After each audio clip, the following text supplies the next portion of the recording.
Thanks for wasting our time today. I understand this is a marriage proposal, but we do not approve. Please give up and go home now.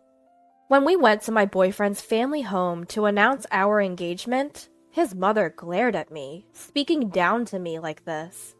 I knew from the start that his parents didn't like me, but I can't back down here.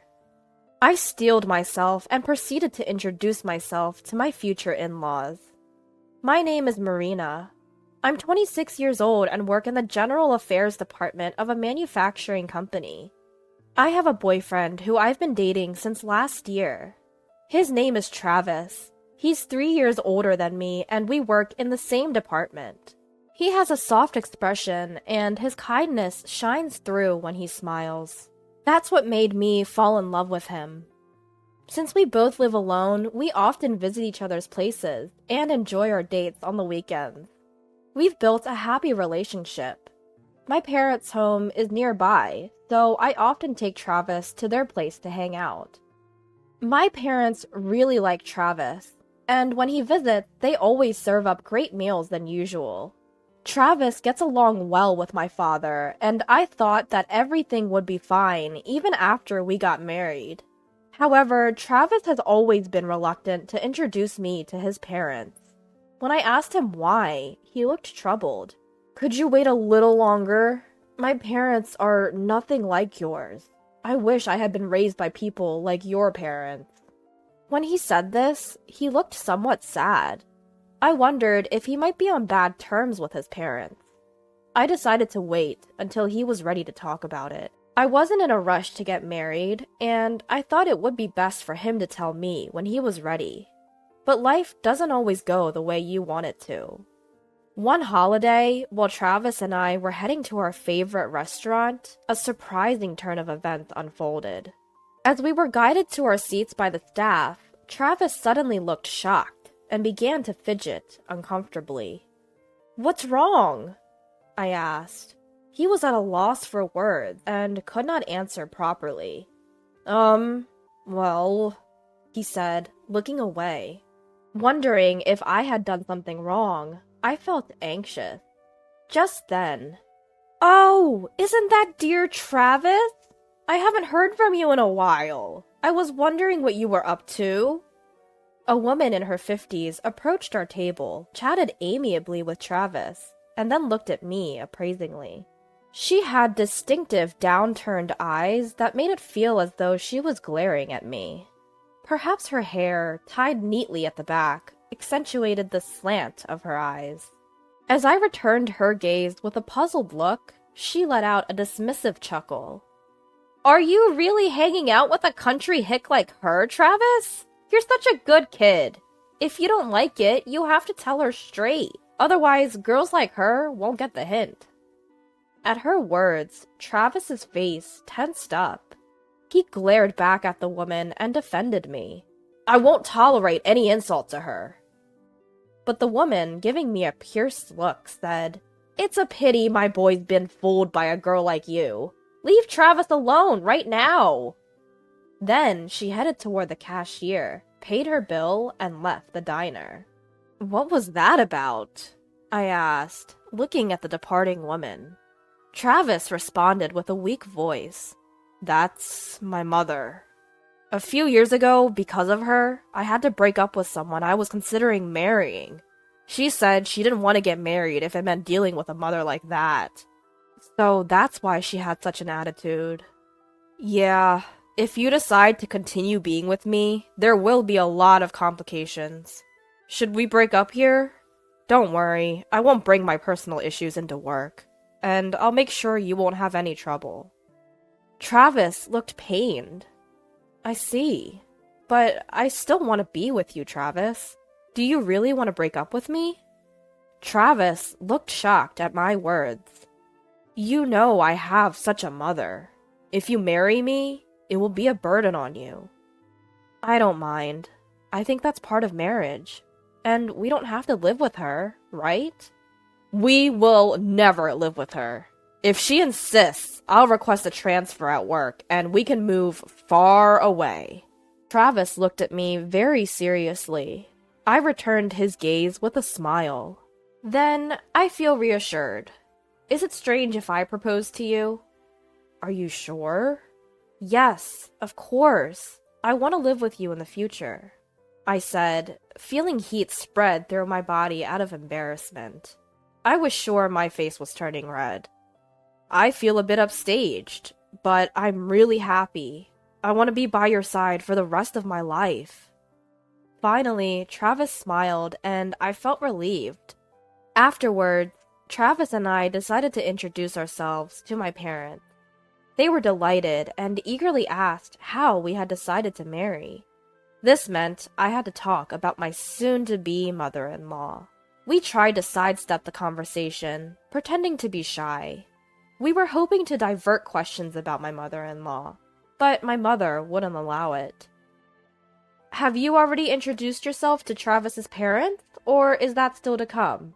Travis and I were taken aback by her question. No, I don't plan on informing our parents about us getting married. What? Why not? Travis's answer caused my mother to gasp in surprise. Because I'm sure my parents would never approve of our marriage. At this point, my father gave us a stern look. That's not acceptable. Marriage is a union of two families. Your mom would be devastated if she found out you were married without her knowledge. You both should at least greet them once. If they still refuse, come talk to us. We'll certainly help you out then. My father's words were strong and reassuring. However, Travis gave me a look of concern. I'm fine. I said this with a smile, hoping to ease his worries. I thought if we couldn't overcome this hurdle, we wouldn't be able to find our true happiness together. Later, Travis informed his parents that I would be coming to greet and introduce myself.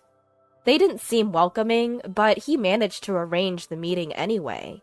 Travis's father was a CEO, and they lived in a large house. The yard was also expansive. When I stepped in, a large dog started barking. Travis approached with a smile and petted the dog's chin. The dog quieted down and let me pet him too. While we were playing with the dog, the front door opened and his parents came out.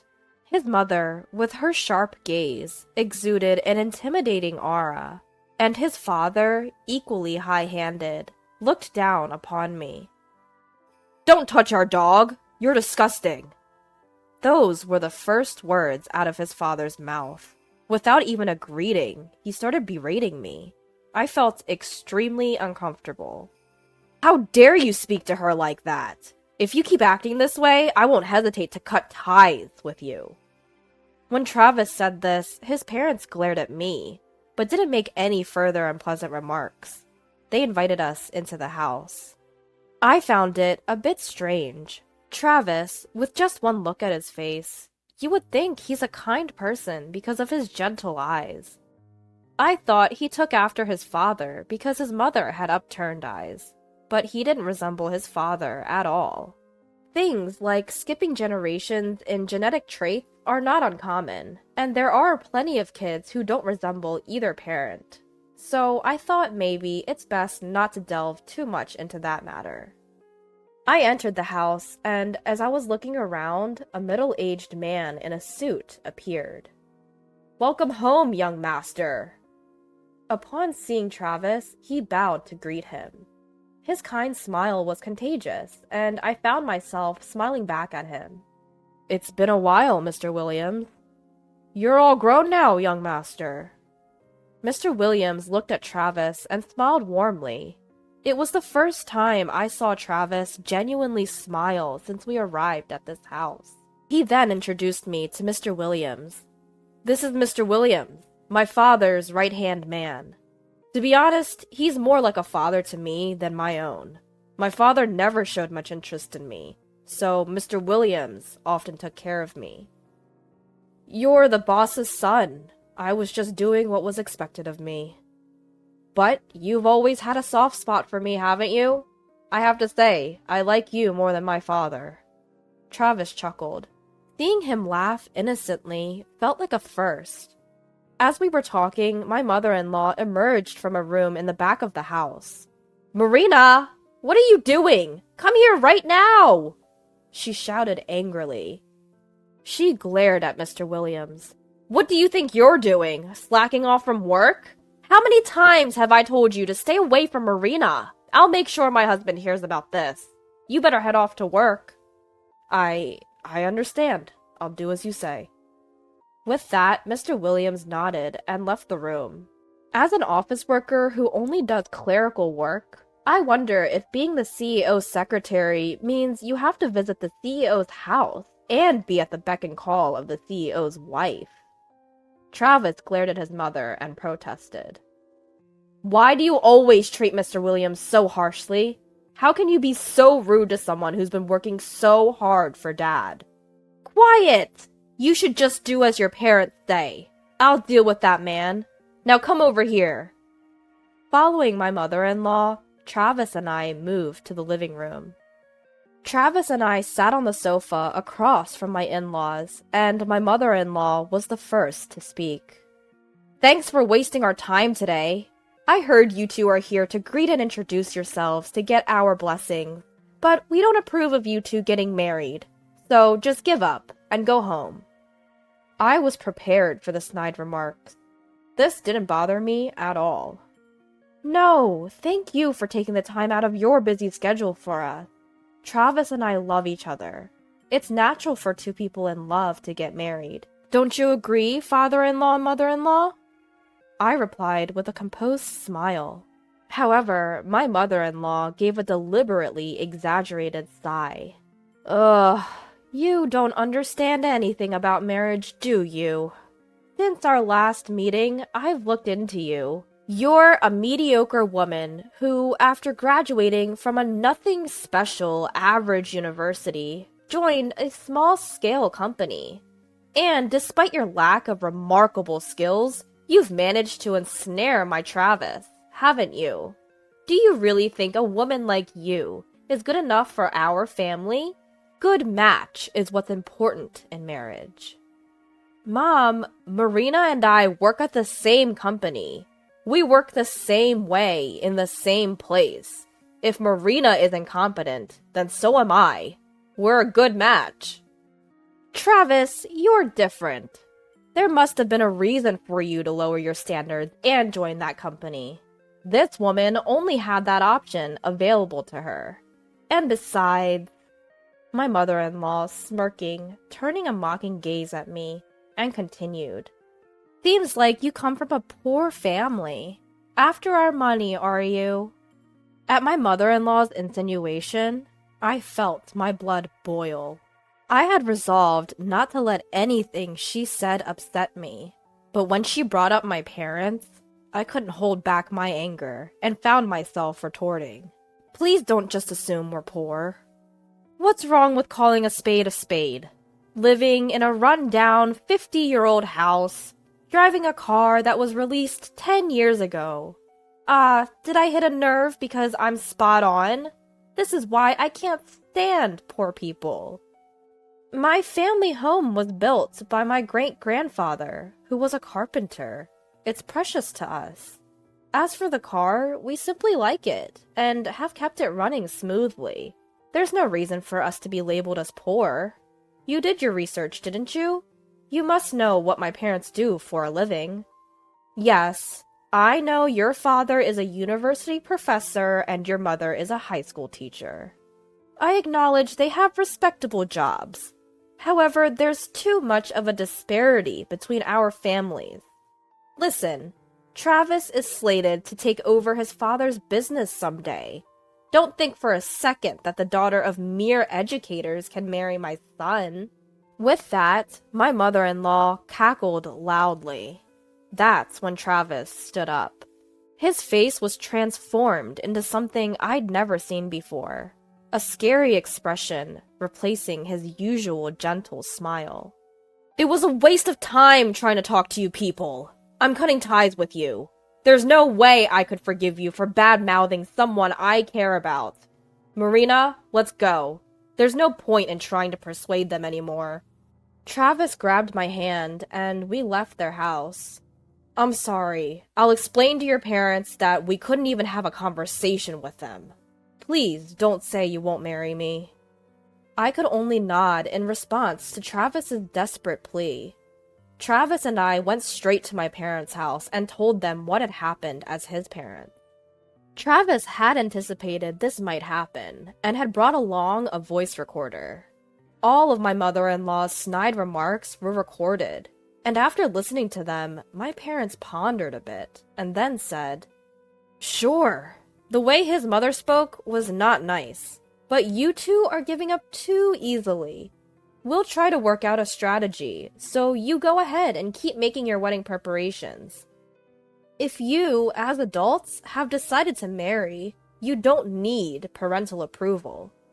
Still, it would be best if you could get Travis's parents' blessing for your marriage." As my mother calmly stated her opinion, Travis and I felt our spirits settle, and we managed to nod in agreement. We decided to leave matters concerning Travis's parents to mine, and discussed our future together. 1 month later, my parents called us, and Travis and I visited my family home. As we entered, we found Travis's parents and Mr. Williams seated around a small table. When we joined them, the room became rather crowded. I thought Travis's parents might start making snide remarks again, but they sat quietly. It was my father who filled us in on what had been discussed in our absence. Travis's parents looked into us, and so we decided to investigate them in return.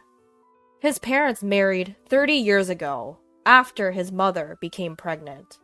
At that time, his father had just started his company. Mr. Williams, who was an ordinary employee at that time, had also supported his father devotedly. As my father was explaining, Travis interrupted. "All that is common knowledge in our family. Mr. Williams started as an ordinary employee, but was promoted to the position of my father's personal assistant in recognition of his achievements. My mother raised me almost single-handedly, while my father was struggling with managing the company. It seems Mr. Williams supported not just my father, but my mother as well." As Travis finished speaking, my father nodded. "Mr. Williams indeed supported your family in a very dedicated manner. Now, the topic is going to shift a bit. I am a genetic researcher at the university. Genetically, children inherit half of their DNA from each parent. Even if the child and parent look very different, they are certainly inheriting half of their genes from each parent." "What are you getting at?" Travis threw a questioning look in the middle of my father's explanation. I also wondered why my father started talking about this. My usually mild-mannered father had a stern look on his face as he addressed Travis's parents. "Please, hear me out. I hired a detective to conduct a background investigation on your parents. Your father works diligently, and Mr. Williams was always there to support him. Your mother is devoted to housework, so much so that it was inspiring. However, when I looked at your pictures, something seemed odd. Neither of your parents have a widow's peak, but you, Travis, do. This trait is known as a dominant trait, meaning a child with a widow's peak can only be born to a parent with the same feature. Moreover, don't you think Travis looks a lot like Mr. Williams? Particularly the drooping eyes and the widow's peak. So, I thought maybe, and I called your parents here to talk." After my father finished his explanation, Travis looked at his parents and Mr. Williams in astonishment. Unlike my father, I am a French teacher like my mother, and I am good at French. I never noticed a difference in their foreheads. Even if I did, I am no expert in genetics. After a period of silence, Travis's father began to speak. 30 years ago, I was so consumed with my work, I neglected my family entirely. That was when my wife told me she was pregnant. I had been hiding about my infertility from my wife. I was angry about my wife's affair, and she was angry that I had kept my infertility a secret. After a big fight, I told my wife that if I were to raise her child as my own, I would forgive her infidelity. In turn, she said that if I forgave her infidelity, she would forgive me for hiding things. Then, I made Mr. Williams my personal assistant and kept him under watch to prevent my wife from continuing the affair. After Travis's father spilled everything, he sat there with a blank face as if his soul had left his body. On the other hand, his mother began to sob. I loved Mr. Williams. I wanted to raise Travis with him. Travis is a treasure that I created with a man I truly loved. I can't hand him over to a woman I don't know. I absolutely will not allow this marriage. As his mother wiped her tears and glared at me, Travis gave her a contemptuous look. I've always been aware that I wasn't loved by you, Dad. I felt my mother's abnormal obsession towards me. I often wished that Mr. Williams had been my real father. But what's this now? You three are disgusting. Mom, I no longer want to think of you as my parent. And even if Mr. Williams is my biological father, I won't recognize you as such. I won't forgive any of you. I will cut ties with you all and marry into Marina's family. As Travis uttered those words, his mother rose and began to cling to Travis, crying. That's not allowed! Travis is mine. I won't hand him over to anyone, especially not to some commoner. Let's live together, then I will allow your marriage. So don't say you're marrying into another family. As Travis's mother grabbed his arm, I swatted her hand away. Ma'am, can you please stop? Travis is clearly uncomfortable. Do you understand how much he has been hurt and troubled because of you? Probably not. Because in the end, all you care about is yourself. If you only betrayed your husband to be with Mr. Williams and continued to deceive Travis, I wouldn't say anything. Because that's a matter between just the three of you. But for you to interfere with Travis's happiness, I'm not going to sit here and let that happen. Why don't you put his happiness first? If you don't like me, that's fine. But if you just want to manipulate him as you please, you're failing as a mother. From now on, I will make Travis happy, so don't get in our way. After I blurted that out, his mother began to cry again. She was cursing at me, calling me a cruel woman. But Mr. Williams was comforting her, and we decided to discuss future matters at a later date. A few days later, Travis's parents officially apologized to my husband and me, and my parents. They accepted our marriage, and Travis and I officially turned in our marriage certificate. Travis moved into my house. In the end, it seemed Travis's father could not forgive his wife's infidelity. Too much time had passed to ask for compensation, but they divorced and split their assets. Mr. Williams also resigned and moved far away with Travis's mother. His mother's luxurious lifestyle came to a sudden end, and she was forced to live the impoverished life she had always looked down upon. She occasionally sends letters asking Travis for financial help, but he ignores them entirely. Travis has severed ties with his father because they are not blood related. He has no intention of becoming Mr. Williams's adopted son now, so legally he remains to be the son of his father. They seem to have come to terms with this. Once Mr. Williams resigned and Travis's mother was no longer around to support him, Travis's father's company performance plummeted. He resigned from his father's position, and no one knows where he went after that. A year after marrying Travis, I saw that his parents' house had been put up for sale. We had a wedding ceremony, but because of Travis's complicated family issues, we kept it small, with only close family and relatives. Even so, it was a memorable occasion, and I was satisfied. Now, we have been blessed with a beautiful daughter, and I have quit my job to devote myself to raising her. My parents occasionally visit and help take care of our daughter, which is a great help. Travis and I plan to support each other and raise our daughter with love. My name is William. I'm a 27-year-old photographer with no real claim to fame. My older brother Richard, who was 5 years my senior, got me into photography. To be honest, making ends meet takes up all my energy, and I can't even think about starting a family. My parents passed away in a tragic accident when I was in high school. Ever since then, it's just been Richard and me. I like to think that we have a deeper bond than most siblings. But Richard passed away 3 years ago as well. William, I've decided to get married. That's what he told me 4 years ago, when he introduced me to a woman named Linda. She seemed very calm and gentle, a perfect fit for kind-hearted Richard. However, Richard didn't want a big wedding ceremony, perhaps because he had lost our parents. They had a private ceremony overseas, so I never got to know Linda's family or friends. I sometimes wonder if things would have turned out differently if I had known more about her social circle. About a year after Richard got married, I got an abrupt call from him. "I've got 1 month to live." Are you joking? That's not funny, you know? After losing our parents, Richard was the only family I had left.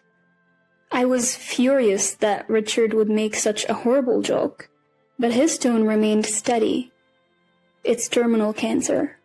It's spread everywhere, and there's nothing that can be done." No way. My hands started shaking so badly I almost dropped my phone.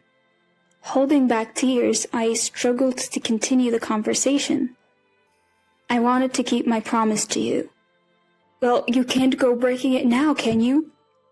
That's all I could say before hanging up, my phone slipping through my hands as I fell to my knees and broke down in tears. 3 months later, Richard joined our parents. Although he was given just 1 month, he had held on for 3. At his funeral, I couldn't hold back the tears, crying openly.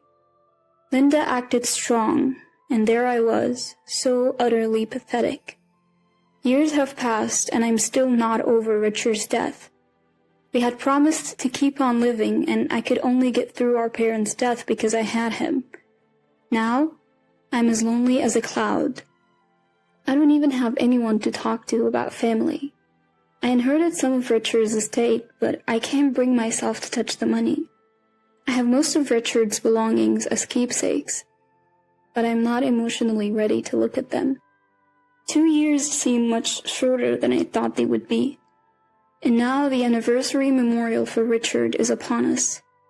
I tell myself that I need to move on, deciding to face life head-on after the ceremony is over. Then, Linda stops me. She dropped a bombshell with a smile on her face. "This will be the last time we gather for the memorial service. Please don't contact me anymore." "Wait, what do you mean? Since Richard is gone, there's no reason for us to stay connected." You mean... let's cut ties. It's better for the both of us." Linda said that and laughed. "It's only been 2 years." I wanted to say that, but the words wouldn't come out. Sure, Linda is still young and might want to remarry. I get that, but still, something feels off. I couldn't wrap my head around it, feeling uneasy as I ended the anniversary memorial and went home. Alone, I sighed. I decided to move on after the anniversary memorial, but it seems I'm not ready yet. Were Linda's words sincere? And why did she say them with a smile? Well, it is what it is. I thought about it, but couldn't figure it out. I just went to sleep. A week later, I was still feeling unresolved and started to get irritated with myself. I need a drink tonight. I decided to head to the bar where Richard and I used to go. Walking downtown, I saw a familiar woman walk by. It was Linda, arm in arm with another man. She looked different, not the demure Linda I knew, but one that fit the vibrant nightlife. Not that it's any of my business, but this bothered me even more. When I got to the bar, there were no other customers, perhaps because it was still early. "William, long time no see." Being one of the few who knew about Richard and me, I started venting to the bartender. At the end he said, "You know, if you keep grieving like this, it would make your brother sad too." Hearing it in such a gentle tone made me cry. From that day on, I managed to face forward. The next day, I opened a box containing Richard's photography equipment that I had kept as a memento. This is the most important thing. Inside was the camera Richard had always used. I had wanted it when Linda said she did and had asked for it as a favor. I had opened the box several times to air it out, but picking it up and using it felt like admitting Richard was really gone, so I hadn't been able to. Now I finally picked it up and felt its weight.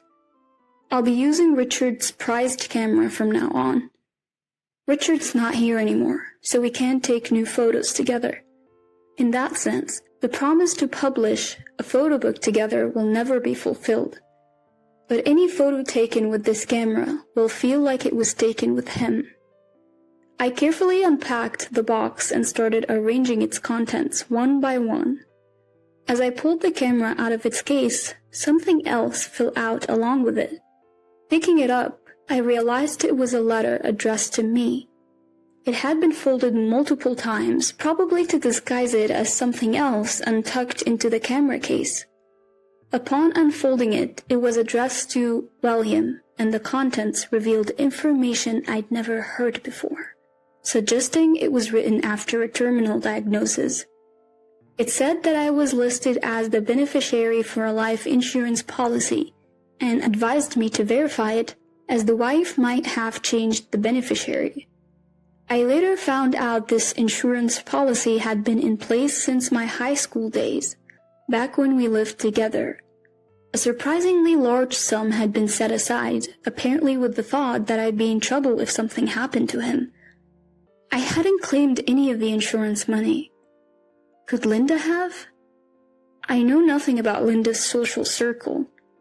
I could ask her directly, but I hesitate to contact her now. Still, it would be wrong to ignore Richard's wishes. I decided to honor his intentions and dial Linda's number, which I had yet to delete. "Who is this?" The voice that answered was lethargic and not the Linda I knew. Nevertheless, I began to speak. "Linda? It's me, William." "Huh? Didn't I say to stop contacting me?" She seemed like a completely different person, but then it struck me. This might be the real her. "Let's cut to the chase. You committed insurance fraud, didn't you?" "What are you talking about?" "You claimed Richard's life insurance, right?" "Life insurance? Of course, I'm his wife. Why shouldn't I?" "The policy was supposed to be in my name." "What? That's not true.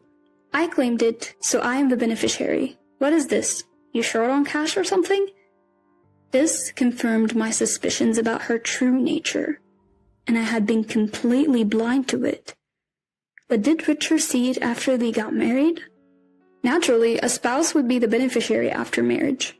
Maybe you were before we got married, but I was the beneficiary when he passed. Now, I can live comfortably thanks to that. Her laughter irked me. "Stop messing around. What do you think of Richard?" "That's none of your business. It was a matter between spouses. Don't contact me again."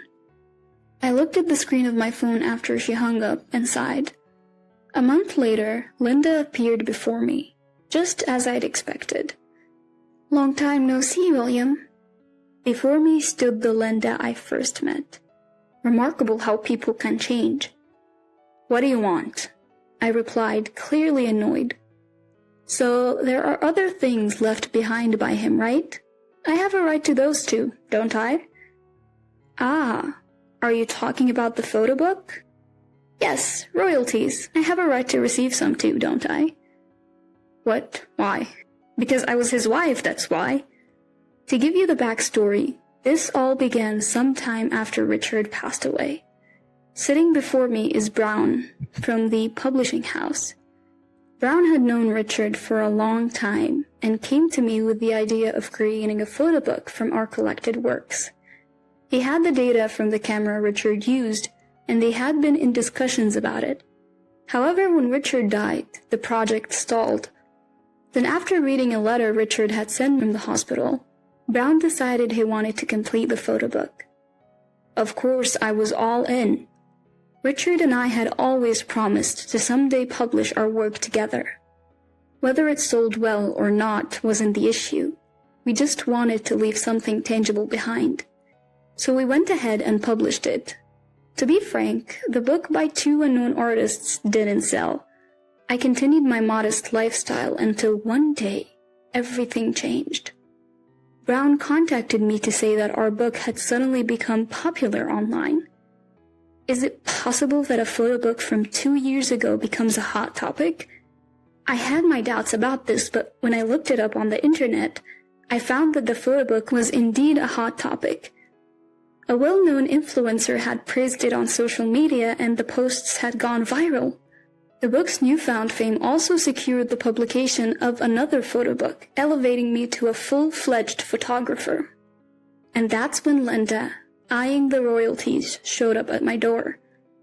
This is where my counterattack begins. That book was something Richard and I wanted to publish.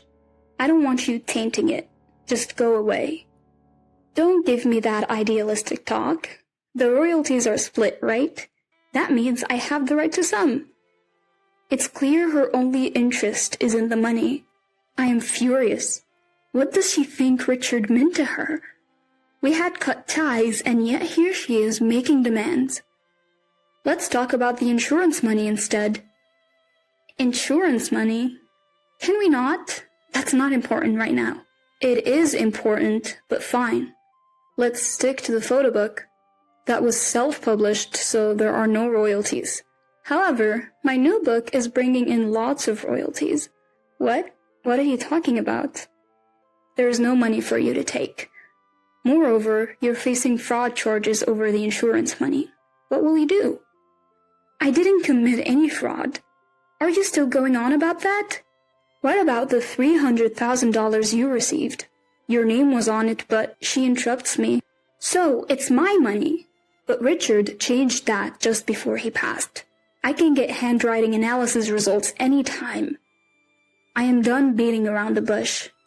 Linda's face visibly changes as I get to the point. Handwriting analysis? You started looking into the insurance money when Richard was hospitalized. You found out that I was the beneficiary. If Richard were to pass away, you would get nothing. So you changed the beneficiary without Richard's permission. Linda backs away, her face pale. I show no mercy. Richard left me a letter. He must have seen through you changing the recipient on your own. That's why I had a handwriting analysis done. I have all the evidence I need. You must be mistaken about something. You knew about Richard's insurance policy, didn't you? And got blinded by the payout. Richard's letter mentioned that your personality changed dramatically after the insurance money became a topic. Linda glares at me, but doesn't say a word. You hardly talked about anything else with Richard once you found out, huh? You knew he didn't have much time left and only saw dollar signs. You underestimated Richard. Cut the crap. It's not like that. What's different then? Richard tried to divorce you, but you dodged the conversations. Eventually, Richard was left helpless. The only reason Richard didn't tell me while he was alive is that he still wanted to believe you weren't like that. You betrayed that trust. I bet you'd have changed your lifestyle and even became flashy the moment you got that insurance money. That's cruel to say. Linda tries to retort, but she's lost her spirit. So, can I sue you? Insurance fraud is serious business. But I won't, if you pay it all back. Pay it all back? I've already spent nearly $100,000. What am I supposed to do? It seems Linda has admitted to her guilt. But where did she spend such a large sum in such a short time? So you finally admit it. What's your next move?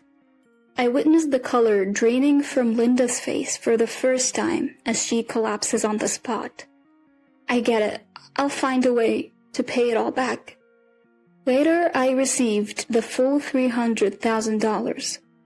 Linda sold all the luxury items she had bought with the insurance money. Apparently, she mainly squandered it on some guy and couldn't prepare much. She ended up going to her parents for help. Her father called to apologize, saying they'd cover the rest. Linda now works from dawn to dusk under her parents' watchful eyes to repay them.